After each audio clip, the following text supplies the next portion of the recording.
Hello, this is John Huey with the Sober Atheist podcast with my co-host Michael Tingley. Hello. And today we're going to talk about something that's been percolating for a while. We had some other events that bumped this episode from June when we were originally going to do it. But since June, this episode and this title has become even more relevant than it was back in June. And the title of this, episode 9, is Coping with Life-Changing Events as an Atheist in Sobriety. And originally, Michael and I had discussed a list of things we could talk about related to this topic. Things like job issues, new personal relationships, family of origin issues, relocation and displacement issues, aging and self-worth issues associated with that, health status changes, financial issues, and I'm sure many other things that are relevant to this. But we are recording this on the 5th of July, 2024.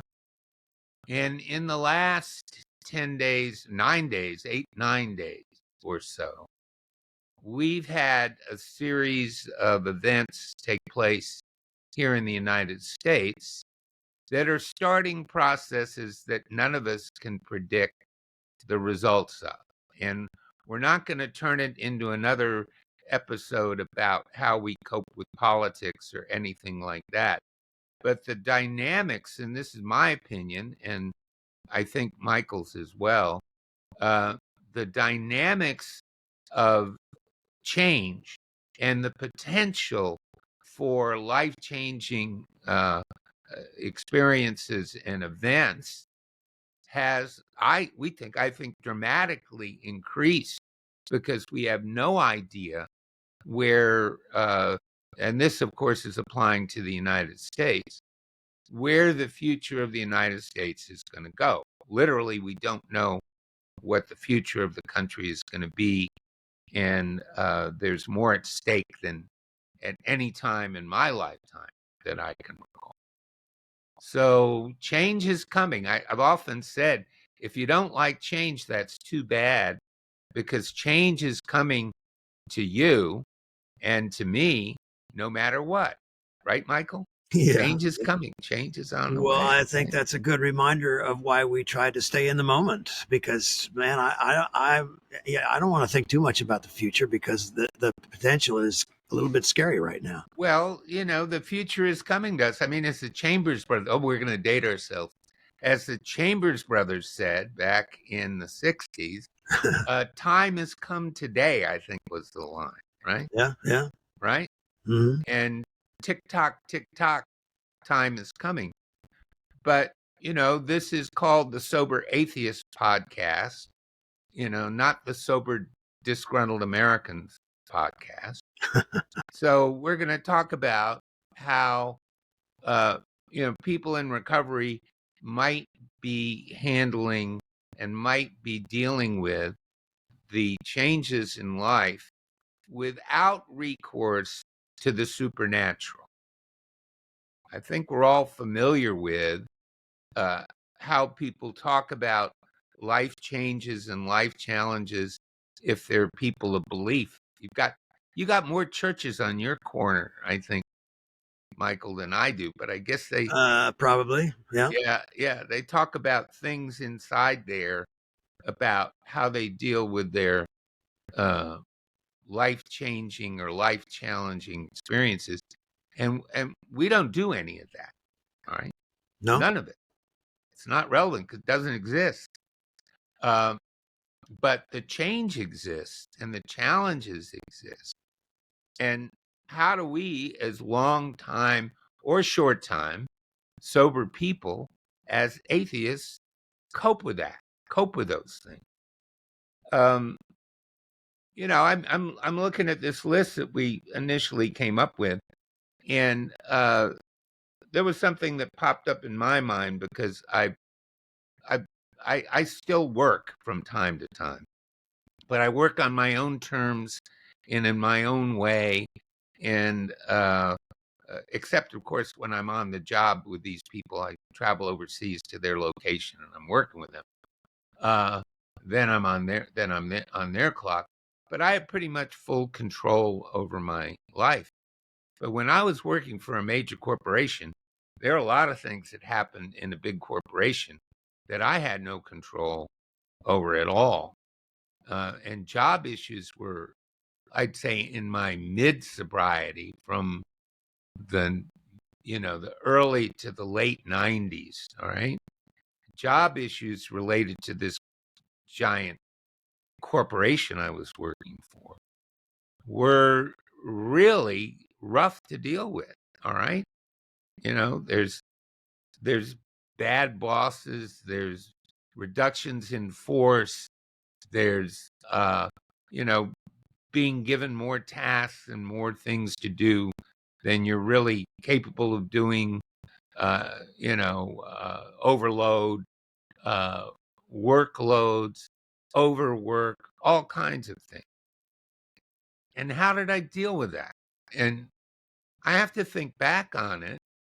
And when I was dealing with job issues, uh, every time I went to a meeting, no matter what kind of meeting it was, way back when, I felt better when I left the meeting. Right? Why? That's a good question. Thank you. I was devotedly walking down M Street in Northwest Washington in those days with my nice shirt and tie on. When the weather was like this, I did take the coat off and walk down the street without a coat. But any other time, I would be suited walking down the street. And on those walks, I would be filled with angst many times on the way down. And coming back on the walk back was always generally much easier. I can just sort of like gauge that. And I think the reason was that I went to a room, and this was still a conventional room, sort of conventional, a very liberal room, in the old AME church on M Street Northwest, Frederick Douglass's church. An AA meeting. Yeah, an AA meeting. I used to go to AA meetings, Michael. I You used to finally go to said both it. my agnostic meetings and AA meetings. Okay. And I no longer go to AA meetings. We're going to have a guest on our next podcast who's going to talk to us about the virtues of AA. Yeah. A real, genuine Washington person with all the credentials to match. Well, and you're recognizing how effective that was for you. I mean, I remember like you the say, process was coming back from that meeting, you felt better. Absolutely. I went and sat in the circle. Yeah. And everybody sitting in the circle had their little Brooks Brothers or whatever suits on. The more progressive ones had Italian. I always wore American. I don't think I've ever been to one of those. I said, you probably haven't, because you didn't grow up in the environment that I did. This was bib overalls out here. No, this was no. I don't think I ever saw a pair of bib overalls down in. And I did just t-shirts and suspenders. No, didn't see t-shirts with suspenders or, God forbid, tennis shoes or anything like that. But it worked. It worked. That's about it. But it worked because we sat around in a circle, similar people with similar problems, discussing similar things. Sure. And it had nothing to do with their devotion, saying the Lord's Prayer at the end of the meeting, which I never said, or saying, well, when I did step so-and-so, that's all bullshit. What it was and what helped me was the fact of mutually sharing common problems and issues. Yeah. And how we didn't drink despite that. Yeah. All right. Yeah. And I had a lot of shit I could have gotten drunk about. I won't go into all the details, but I did very, very well, but I paid a very, very high price for doing very, very well in the pressure cooker of Washington, D.C. Yeah. And it's a very common story around Yeah. here. I mean, if you came here and you talked to my wife's colleagues, it's the same story. It's the same rat race as it always, maybe even worse Mm. than it was way back when. But people in sobriety have a double whammy, because if we have these things and these responsibilities Mhm. and we drink, Michael, what the fuck happens? What happens? Mhm. Where do we go? We go down Yeah. rapidly, Yeah. And we right? see those reminders too. And That it that's doesn't matter the other whether part you're of the wearing, meetings is that yeah, not only you're sharing your experiences, but you're also soaking in the experiences of other people right. when they It did it do that. it doesn't matter if you're wearing bib overalls or Brooks Yeah. Brothers suits with $500 shoes, Yeah. or the shoes they only cost $350 at that time, a long time. They're 500-600 now. That same pair, maybe it's 800. I don't know.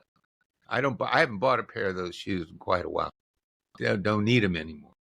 But no, it doesn't matter whether I mean, if you're like out there where you are, if you get drunk and you run the tractor into a ditch, it may flip over and kill you. Okay. Or if you're working in a factory or fixing a car in a car repair place or something like that, if you show up drunk, you're liable to get fired. Yeah. Right. Oh yeah. Right. Or you're Same consequences no matter where you are. Yeah. whatever. Yeah. It doesn't matter. It's a leveler. And the way we atheists handle it is by, that mutual reinforcement that we talk about all the time. I Yeah. can't recommend it highly enough.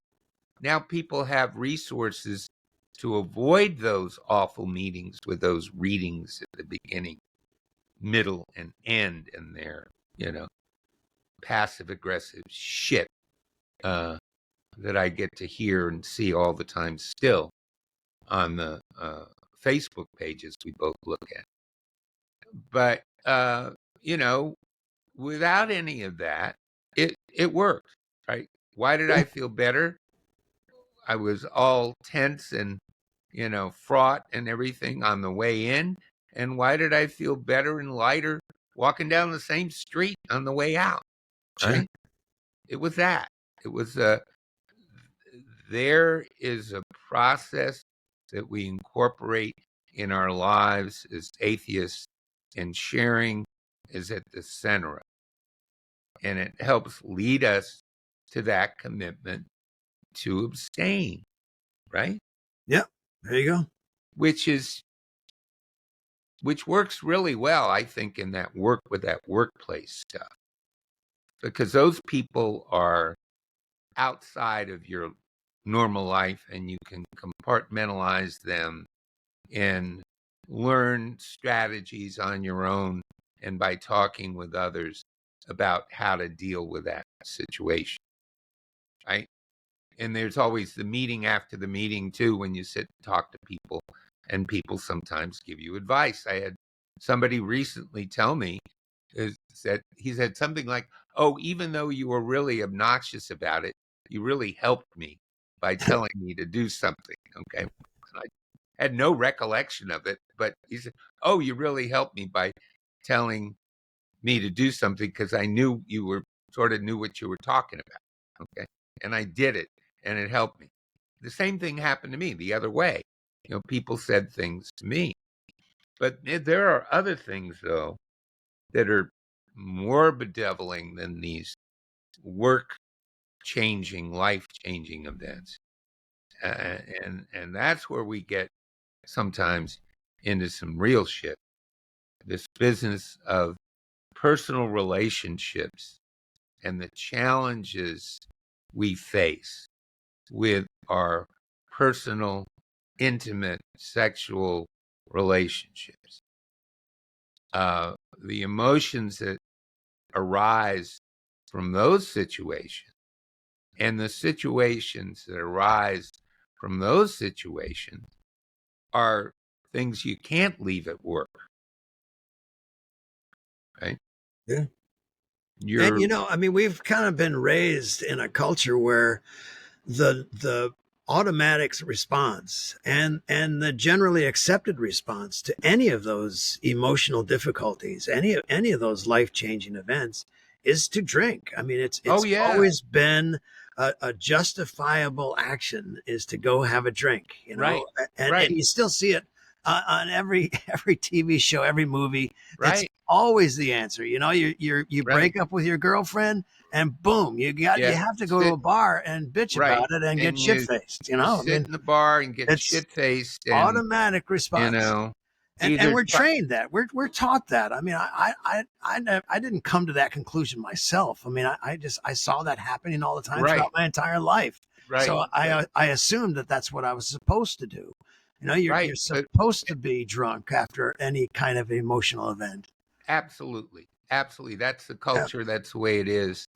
Uh, and it's not just our yeah, culture, it's yeah. all over the world that And it's does not a that. result of a character defect. It's not a result of any a lack of faith. Any of those things. It's just naturally human nature. It's how we exist. Well, you want some form of release, right? And the illusion is that that behavior gives you some sort of release. Well, it may give you some sort of temporary numbing effect and or Yeah, release, yeah.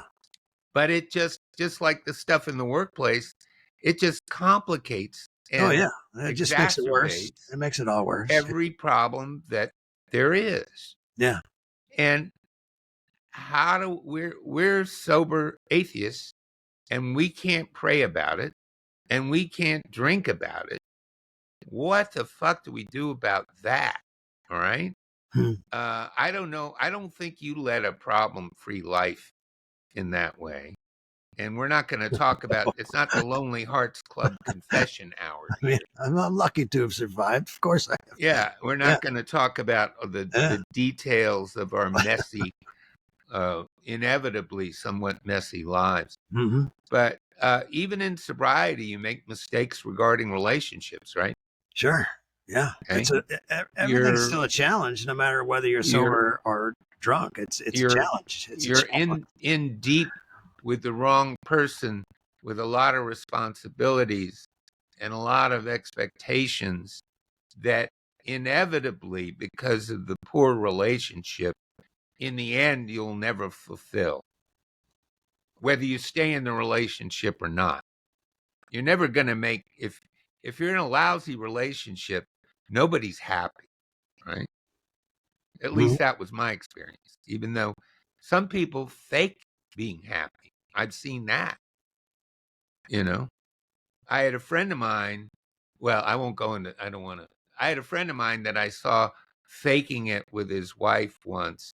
But as soon as he had the freedom to go out and find something else outside, it was a situation where he went outside of the United States.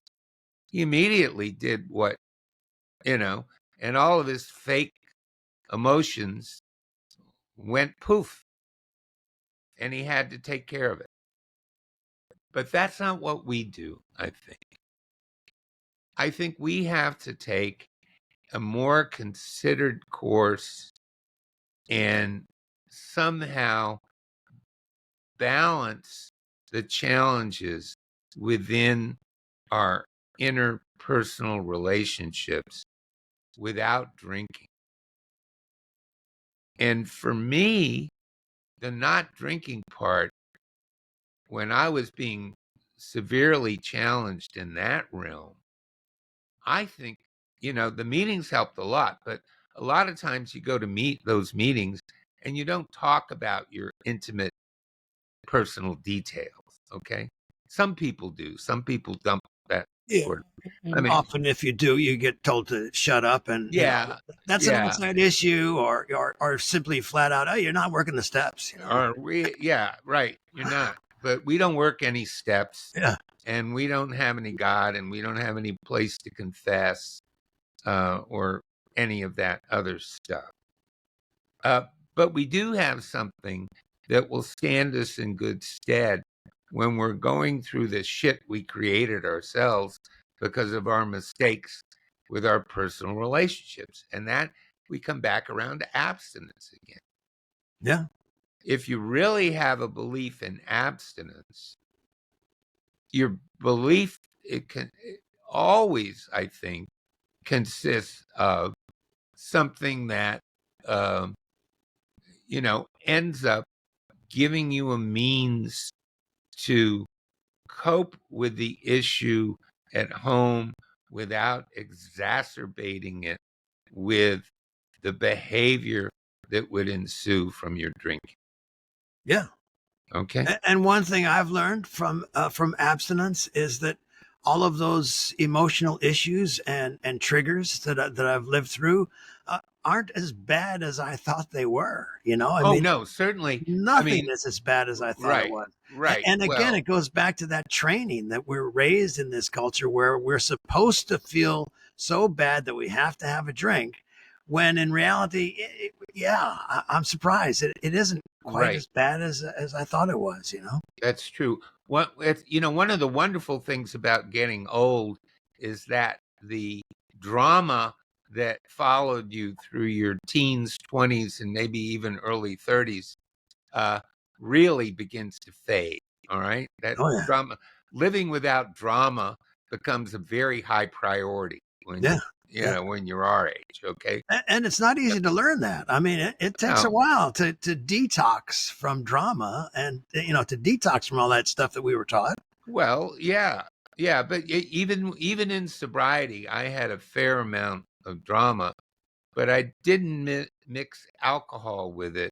Mhm. And while I have my share of regrets about some of those errors, they do not include the behavior that would have gone along with my drink, which could have caused things I'd be carrying forward today. I don't carry any of that forward today.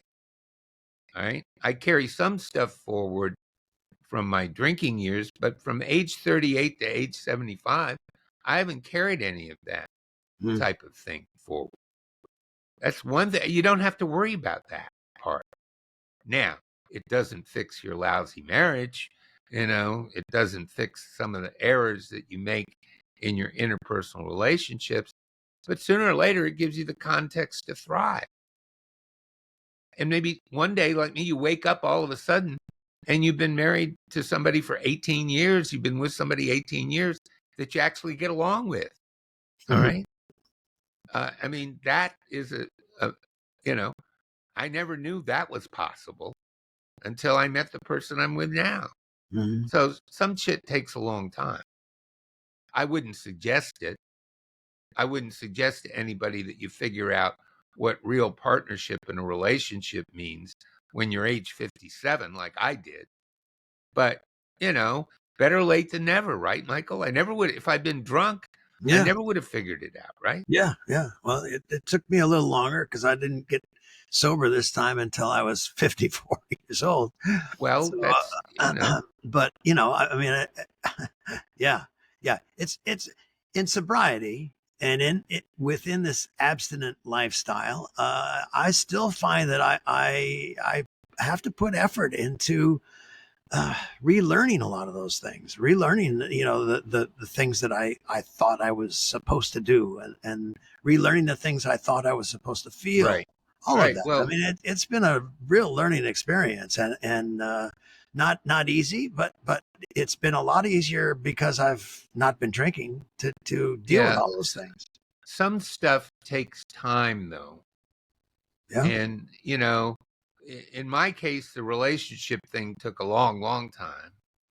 And there's some other things that I Yeah. think are maybe easier to deal with if you have a rational, sober mind without recourse to any of that supernatural foolishness. Yeah. Yeah. And one of those was family of origin issues, things that happened in childhood and youth that you take forward into adulthood. Now, I'm not going to refer to anybody who was sexually or physically abused as a child. That's not my experience. I never had that happen to me. And I can't and won't even comment on that because that is one of the few things that can literally change the brain in a child. All right. Sure. It can do things. I don't want to even go there. The thought of it is very disturbing, and I don't want to even talk about it. But I had plenty of, you know, middle class angst coming from the 1950s, you know? I mean, the average family wasn't very sensitive to your feelings in the 1950s. Was that, you recall those? I mean, that 50s and No, 60s, no. they didn't Yeah. they didn't much care about your little problems, and your I mean, I'm my feelings are hurt, you know. The thing was, I mean, are you fed? Okay. Is anybody harming you? Do you have a good place to live? Do you have nice, clean clothes to put on every day? Do you have a pretty good school to go to every day? Have you ever been hungry one day in your life? You know, and the answers in my case, and most middle class in that day, the answer to all that stuff was no. And they would look at you and say, well, what's your problem? Yeah. Right? Yeah. You don't have any problems. Don't Yeah. talk to me about problems. And that would sort of engender, well, it started a lot of things in the 60s. I think a lot of us, we ended up with a lot more money than our moms and dads, and a lot more time on our hands, and a lot more leisure, and a lot more opportunities to go out and do stuff. And, many more of us were in college than in the old days in America. And we really started some shit.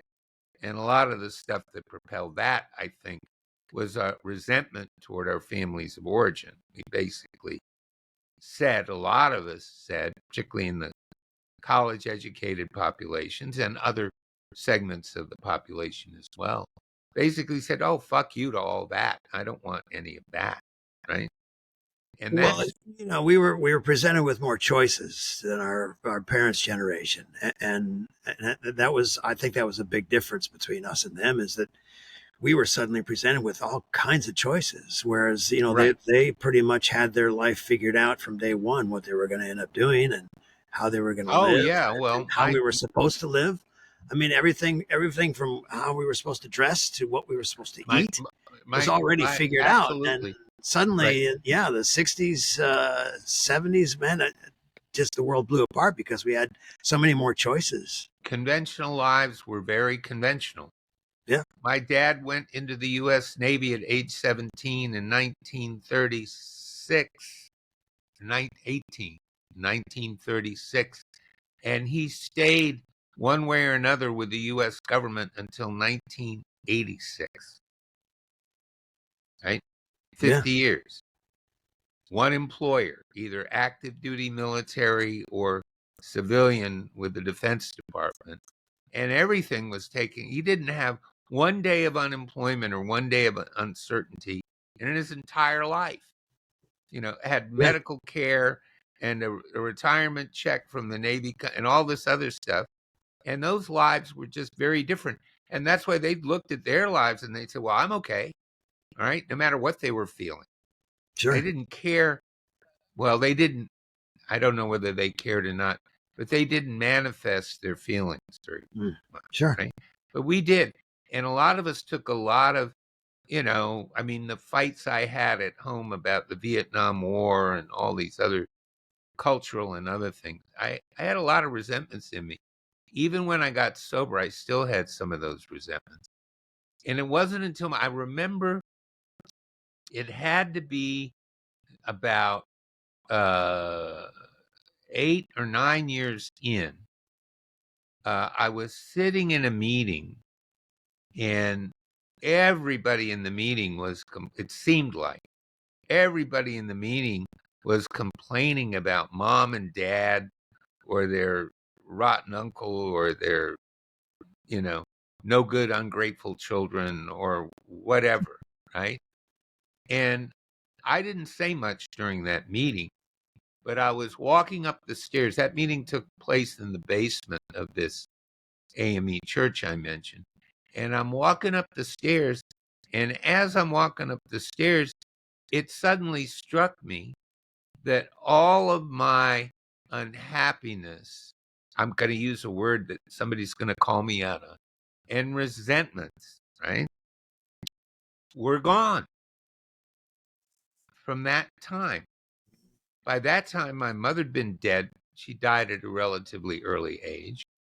My father had been remarried and had retired from government service and was living a different kind of life and very well on his own with his new wife.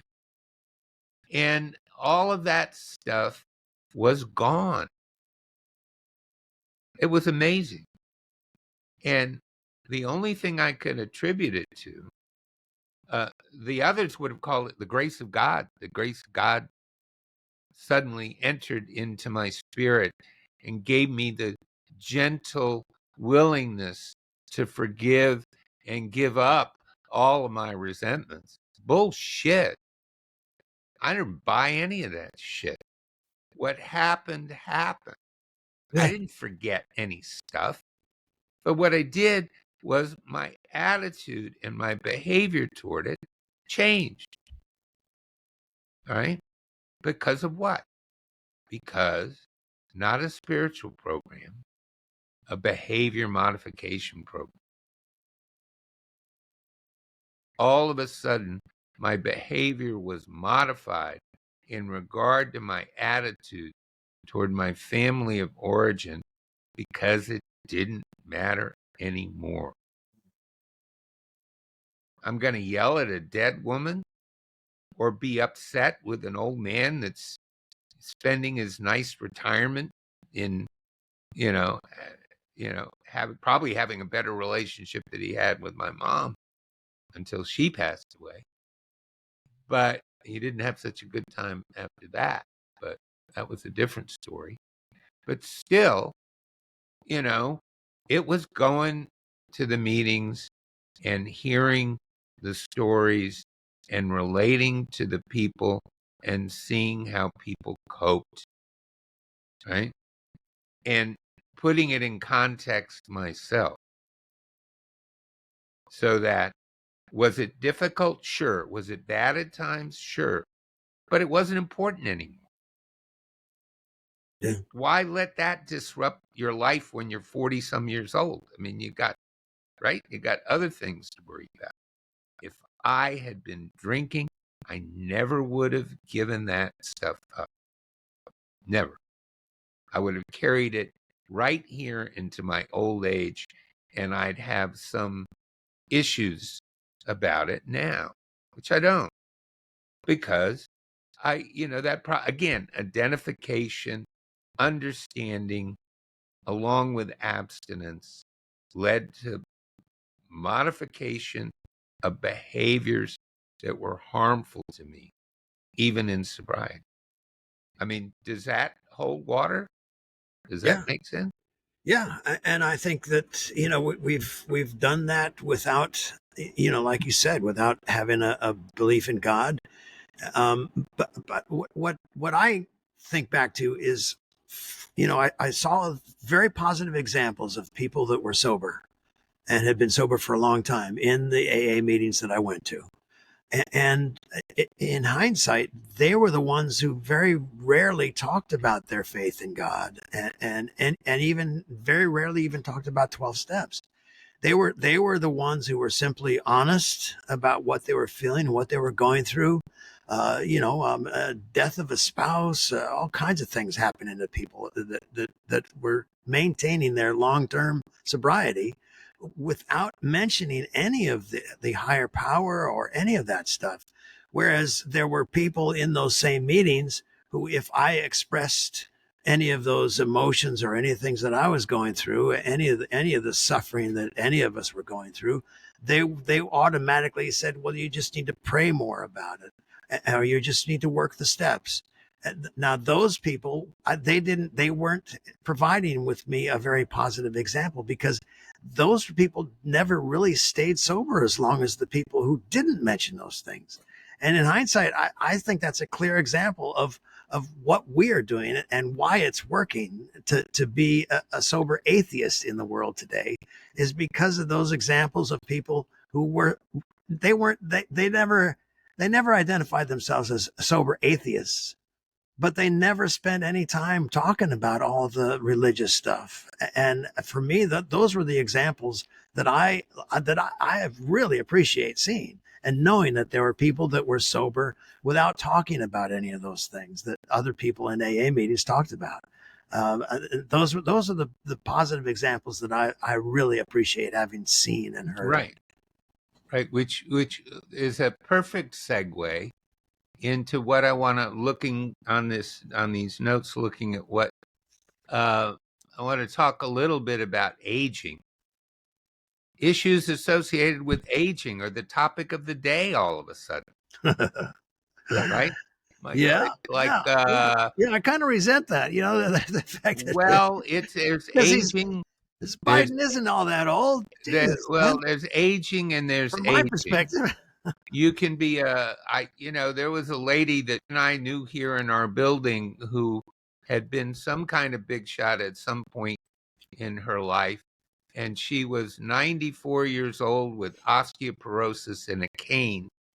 And she went out to some kind of job every day until sadly she ended up having to go to the nursing home not that long ago.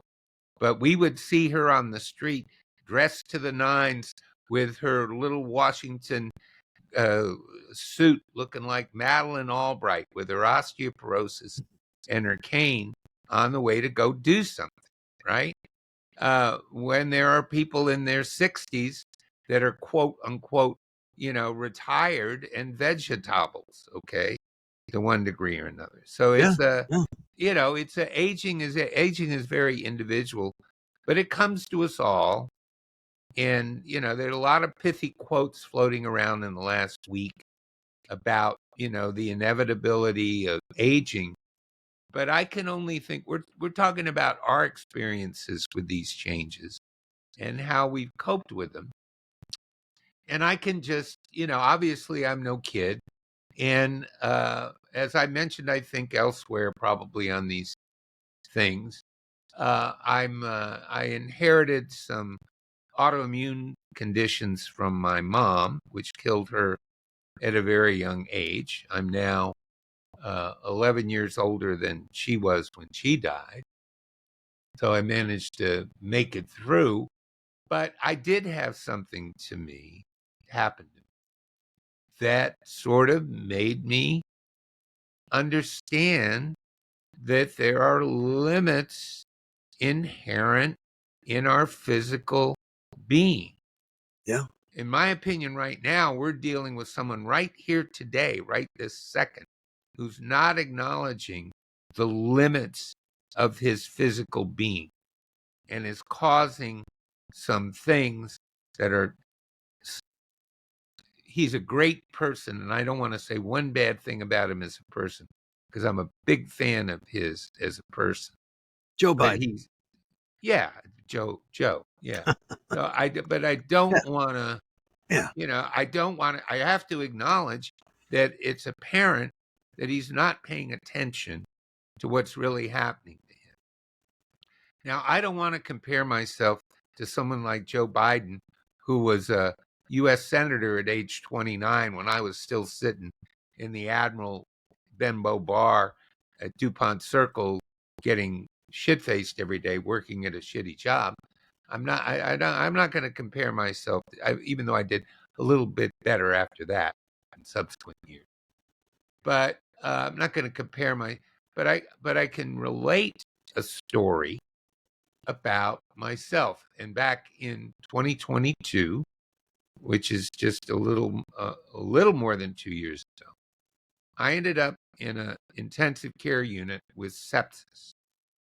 I was very lucky that I was stricken with a very serious problem of just a few steps away from a very good uh, unit that Kaiser has, uh, their their own walk-in unit, uh, emergency department they have.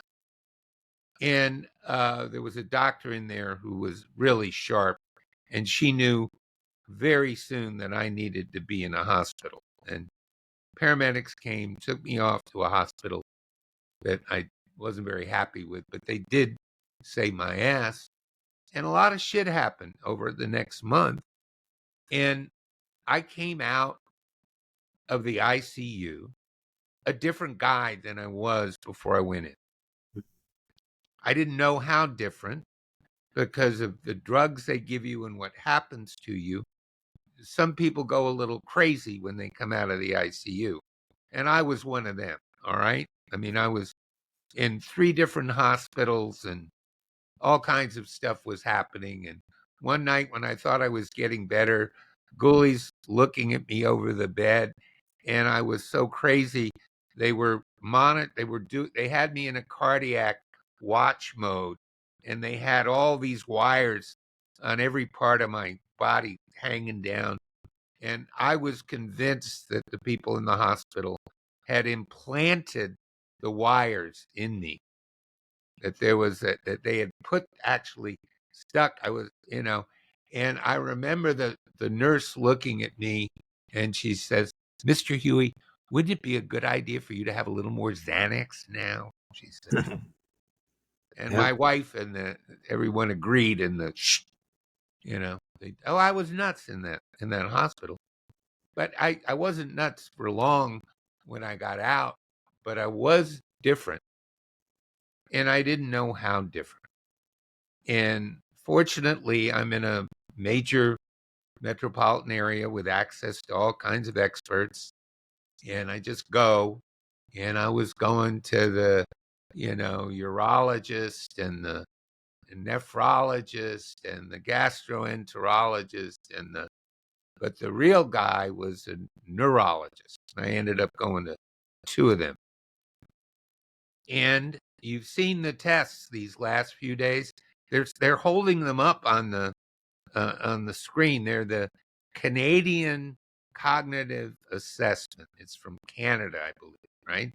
And it's got the rhinoceros on it and all the things you draw. Everybody takes them, That's the initial cognitive assessment that they do. And they did one on me. They did a couple of them on me, plus brain scans and nerve conduction things where they stick needles in. They actually do stick needles in your body for that one, but I was sane enough to know that it was not a conspiracy. But the bottom line was, I was not cognitively impaired, but I didn't have some of the capacity that I had before I went in there. And it Capacity took for what? work, mainly. Yeah. Sustained long hours of work, either creatively or for pay. I'm very lucky that I can do very well when I work for pay. I can do very well over a relatively short period of time. I'm able to do that. But I cannot do that anywhere to the extent that I used to. Once a year, maybe I can travel overseas, and, a few times a month, I can spend a half a day on this damn computer doing some very complicated work. And I'm lucky I can do it, but my capacity for it is not the same. And how, as a sober person, is one to deal with that? And I could just think back again. We're going back and forth between the power of example, abstinence, the identification that you get in general by going to a meeting, and then moving forward from there. And I can think, and I was able to think of some of my fellow people that I met over the years that were going through shit that was far worse than what I was going through, but they appeared to accept their limitations. I'm probably not going to be like that old lady with osteoporosis and the cane at 94 with my fancy suit on going to a job. That doesn't look like it's in the cards for me. But I'm not going to be a vegetable either.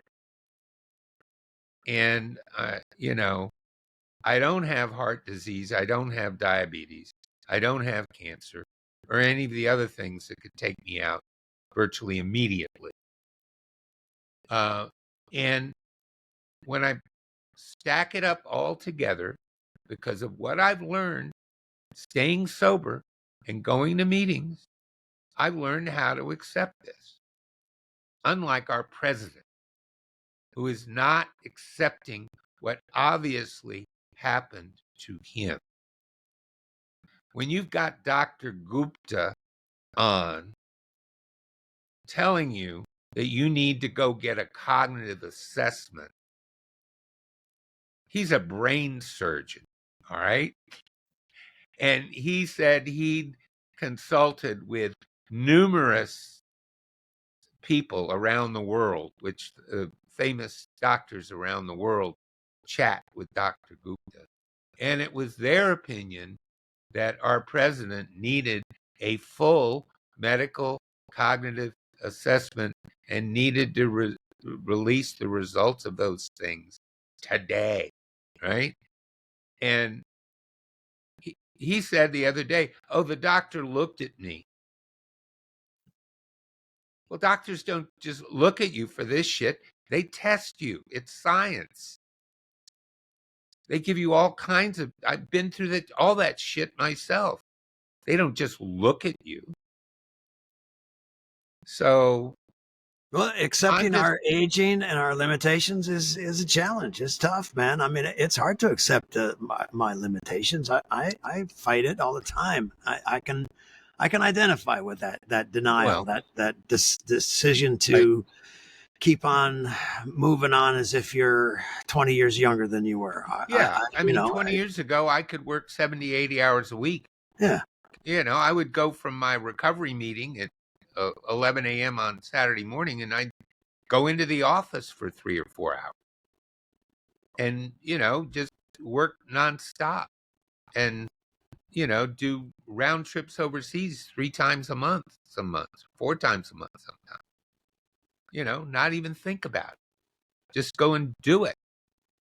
And I can't do it anymore. I can't. Yeah. I've got a overseas trip coming up in a few weeks. I don't know exactly when, but I know exactly how to do it.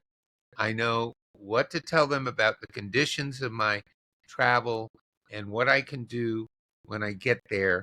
And fortunately, I'm going to a place that I've been to many times, and there are no variables, and I know exactly what I'm doing, and I'm still capable of handling the paperwork that's associated with this project. Long years I've worked on these things with these guys. Yeah. Well, I think, and I'm very lucky. Sobriety has definitely helped me accept my limitations. I mean, even to something as simple as being invited to go to a bar and have a drink with a new group of people that I just met. Accepting the fact that that would make me a little bit uncomfortable. I think it's better for me to go home and stay away from that possibility of drinking. And that's a simple acceptance for me, but it's been hard to learn. It's I part of me doesn't want to accept that. Part of me doesn't want to say, well, I've been sober long enough. What should I worry about? No, it's being a little more realistic.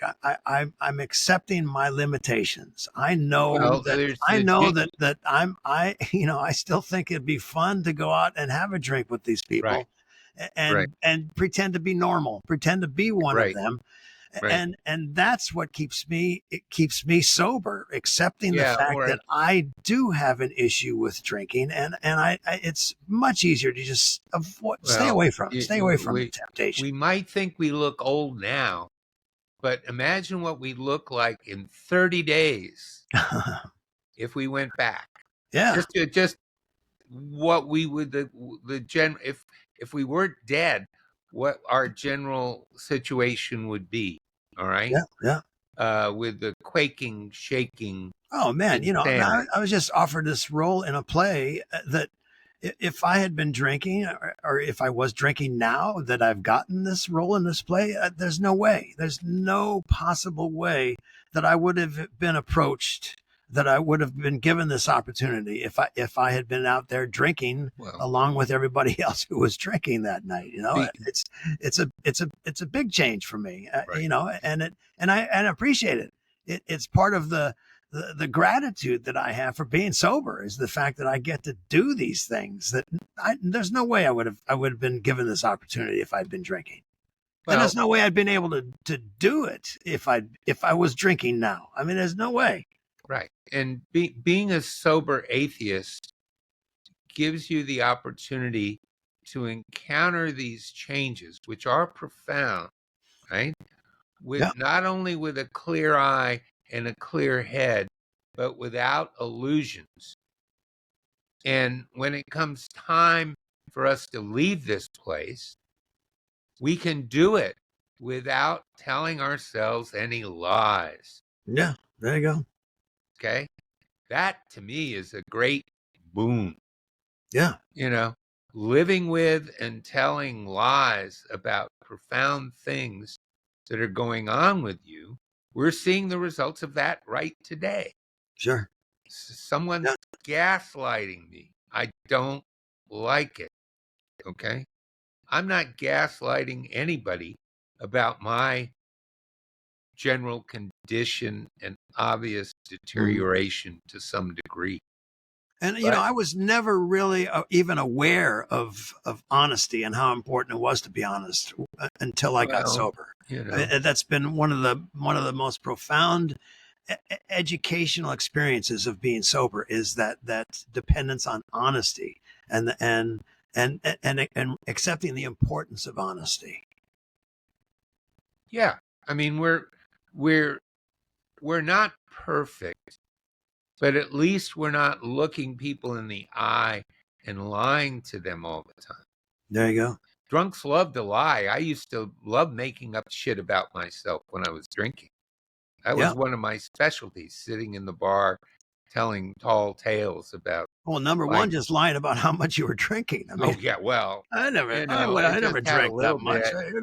I I just just had a little bit, yeah, sweetie. yeah, yeah, And what happened to that quart of Jack Daniels that was sitting there yesterday? Three-quarters of it's gone, yeah, so yeah. yeah, all that kind of shit. But we're we don't have the fate of nations in our hands, Michael. We're trying to live reasonable, normal, rational lives, coping with the change that inevitably uh, comes to us all, without the illusions and delusions we are told that we need to maintain in order to achieve and maintain our very sobriety. Yeah. Yeah. It's really fucking insulting to be told, isn't it? Yeah. And we refuse to be told that. Mhm. But we also refuse, in the end. I was feeling a lot of despair the other day. I hate to say it, but uh, after Biden did what he did, and I understood what it meant, and after that decision that came from the Supreme Court, which I printed out and started to understand what that meant and could be, I had sort of a crash. And it wasn't until I saw my incredible partner smile at the end of the day that I knew there was a way out of the hole. And that the way out, a lot of that way out, was figuring out a way to begin to accept the changes that may ensue from things outside of my control. Okay? Yeah. I mean, and that's what we're about. And that's what we're trying to be about. And that's what we're trying to do with this podcast in our little tiny world that we inhabit, in the little corner of the sober universe we have here, Yeah. to figure out how to do these things. And we do that. It's again, you're insidious, Michael. You always end up pointing us toward that favorite word of yours in the end. Hope. Hope. Hope in the end. That's what we've got Yeah. here in the end. Right. Yeah. And, and we go back with all of our defects. Some of the things that came out of the 60s weren't so bad when you think about how you have to deal with all the crap that comes into your life, even when you get sober. And, some of the answers, while they sound simplistic, are actually so. Yeah. Which brings us to how we end these damn podcasts. I think people are going to finally, sort of anticipate how we do that by saying, peace and love. That's what works, man. Peace and love. And we will see you again soon if the world doesn't come to an end between now and then. And that reminds me of one of those things that we did learn in the 60s was just a shred of optimism. Hold on to that shred of optimism and that sense of hope that we get from actually just being sober and living our lives, man. Right. And that's, we can leave our listeners with a little shred of hope, despite some of the sort of gruesome details we were talking about today. Yeah.